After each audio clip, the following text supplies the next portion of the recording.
I was just wondering how you rent out a one bedder and the owner still lives in it. So I suppose you can rent out your only bedroom and you sleep in the living room with a sofa bed.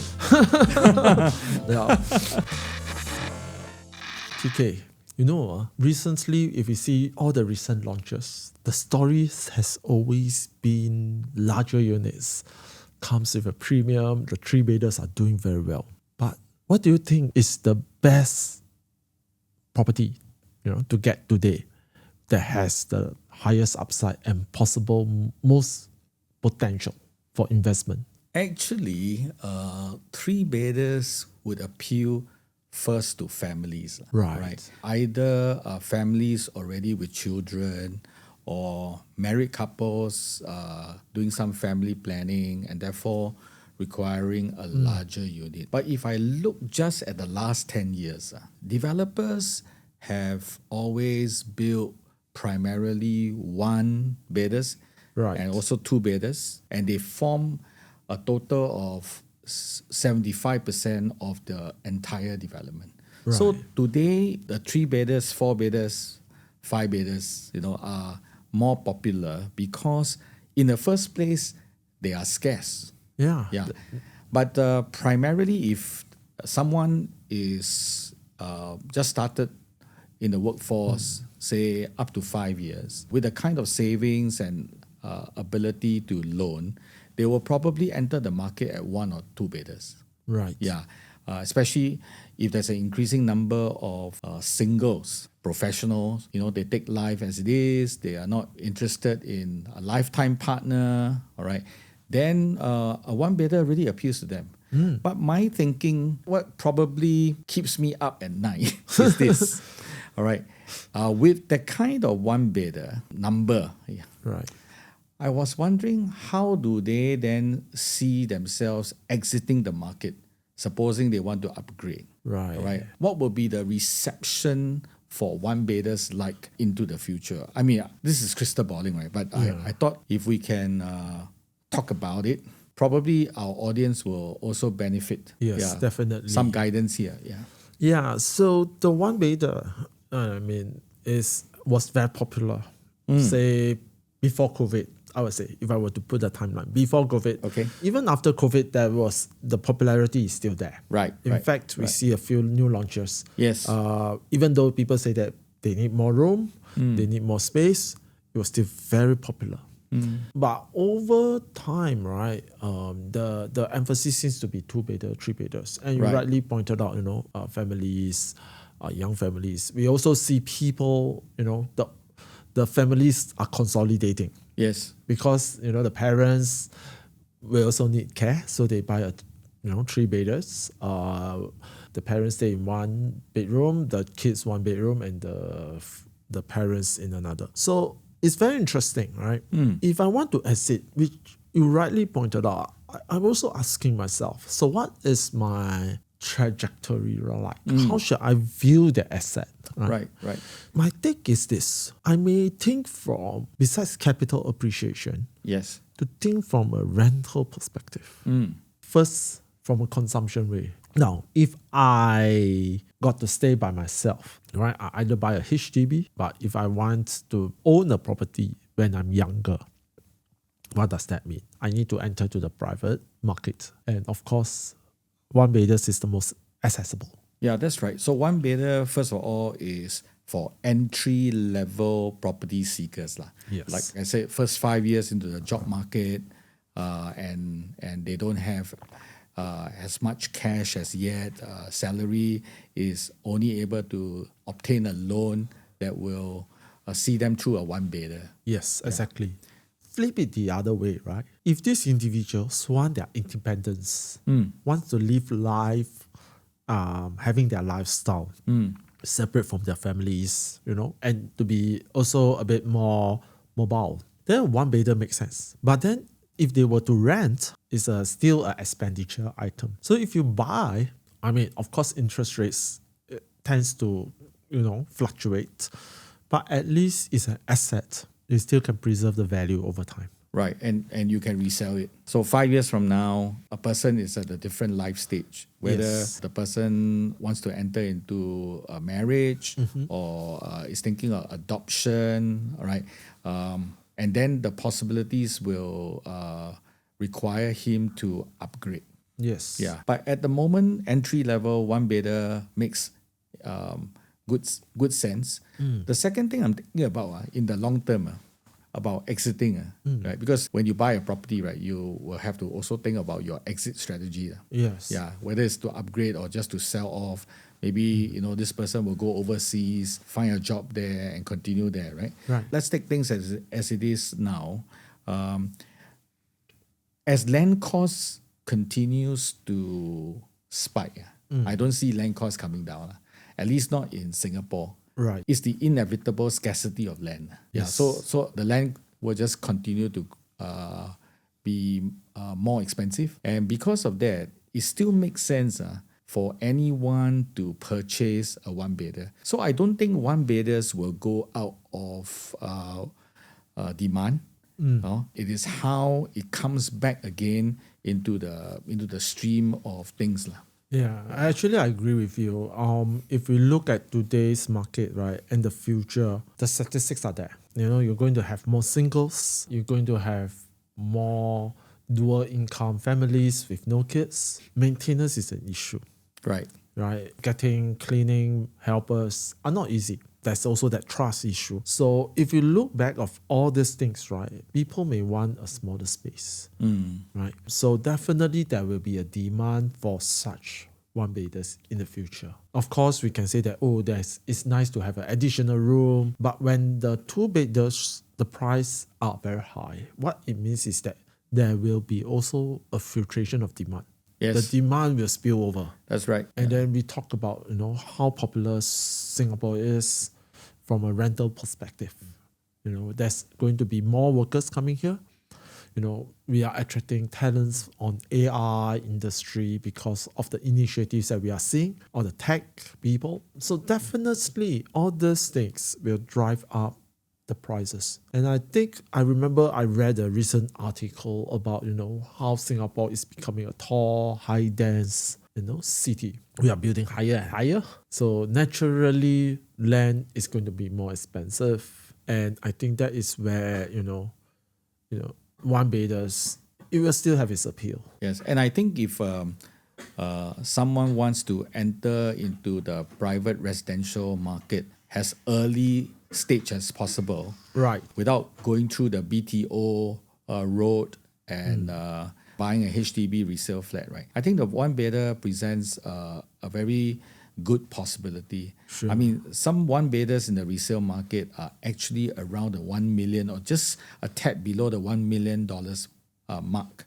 And if that person is only a single person, there is no reason why he will want to buy a bigger area just because it's a bigger area. Yeah. Yeah. And I mean, for the reasons that you mentioned earlier, maintenance, there is a trust issue if you have whether a live-in, a domestic helper, or someone to come and clean your place for multiple times a week. Yeah. Yeah, even they come in, you have to monitor them. Yes, right? you have to be around. It's not so hassle-free, That's I would right. say. That's right. And over time, what we also realize is that, in a condominium project, there's also amenities. Yes. Like swimming pool, gym, function rooms. Even if you have a one bedder, you can still get your friends over at the function rooms. That's right. That's right. And these facilities are already what you paid for in maintenance contributions. And some of these one bedders that cost like, maybe 1 million, 1.2 million,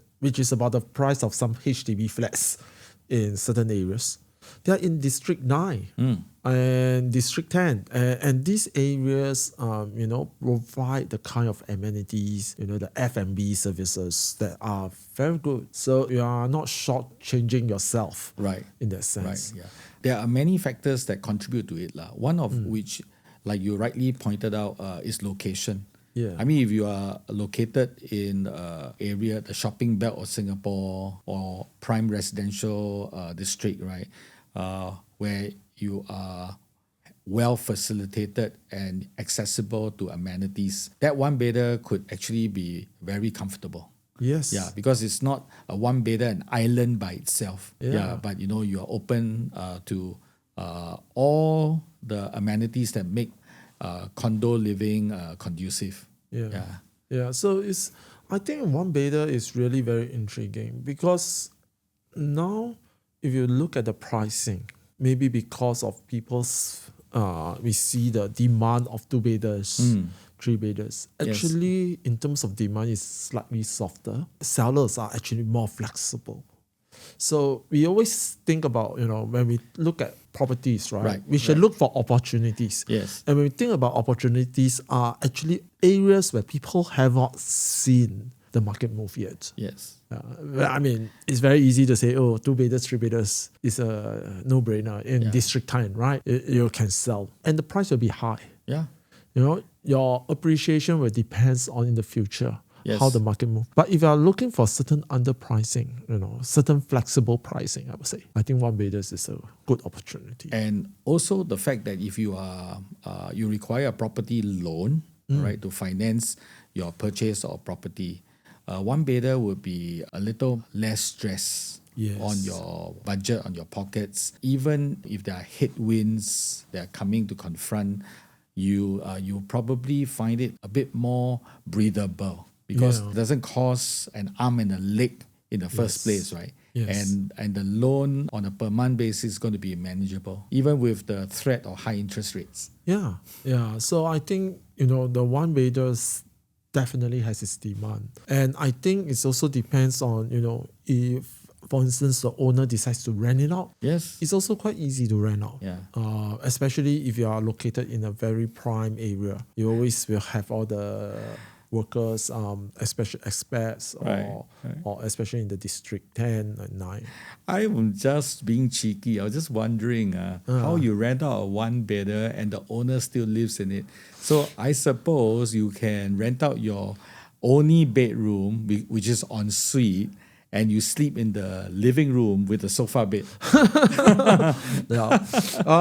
Then you have the bathroom to tackle with. Yeah. There's only one particular development that comes to my mind that has two bathrooms. One bedder, two bathrooms? Yes. Oh, that's very interesting. I don't want to name the project, but if you are interested, you just go and look for in Google. There's actually a project that offers one bedder with two bathrooms. Okay. Yeah. Not sure why, but yeah. I guess maybe the developer was very thoughtful. The common bathroom should be used by guests and not infringe on the owner's private bathroom. But it will work for your, when two person, one stay in the sofa and one stay in the living room. That is perfect for rental. Yeah, that's perfect. That's the only way I can see for that to be. When you tell me about, how does one bedder, becomes a room rental. Yeah. Although from a management point of view, from a property management point of view, they will hate you because you will have two different cards. Yeah, I just thinking about the labels that we have given one bedders, right, over the years. I mean, one bedders that are below 400 square feet.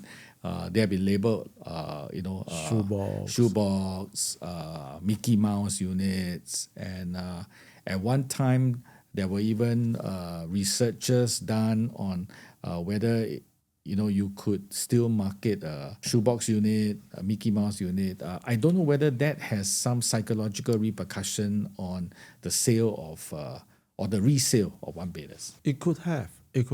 Creates that negative perception. But if in truth, right, actually, in a lot of ways, we see that people are very adaptable. And then in terms of space, right, what is big and small is actually very relative. If we talk to people who stayed in Hong Kong, even the one bedder still seems pretty our one bedder will be very generous. Yes, very generous, right? And how you can use today's technology, the way that furnitures are being designed, you can still make it very comfortable. You just reminded me of the transformer concept, where your bed can be hidden as part of the wall when you get up in the morning, right? Yeah. Your kitchen can also be part of a concealed closet. Yeah. Right. And therefore, at the end of the day, you save quite a bit of space. Yes. And you can still live with maybe 350, 375 square feet. Yeah. Yeah.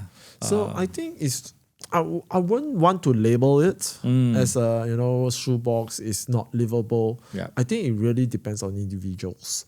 The second part is sometimes from a user's perspective, right? Right. Even though I have a family, I may want to maybe have a unit. The family can just sleep around with mattresses, everything, right? That's right. But it's a kind of a different experience for the children. Yeah. So again, I think it's the perception. How do we use the space? The space can be reused, retained, repurposed. That's right. We do not need to have a label for it. That's great. So I think in summary, when we look at one beders, right, first it is entry level. Yes. For young Singaporeans, maybe single, who want to enter into the private residential market in the early years. Yes. It is also a very investable quantum, right? And even if you are buying for your own owner occupation, it is loan light. Yes. All right, and creates less stress when headwinds confront you. Yeah. And depending on where the location is, you are also accessible to amenities around you that create better living. And then, of course, the other thing is that if you look at the general statistics, right, of course, we are all worried about the disposal part, the exit strategies. But if you look at the general statistics, I think that, usually the one beders will come back in fashion. People will still demand it. They will still need it. Of course, there are other changes that may change our preferences, but I feel that, we have seen cycles in the changes of preferences. So I think if you are looking for opportunity, investment, opportunity point of view, more opportunistic, I would say one beders is actually quite a good bet. So here's Property Doctors on one beders. Never say never.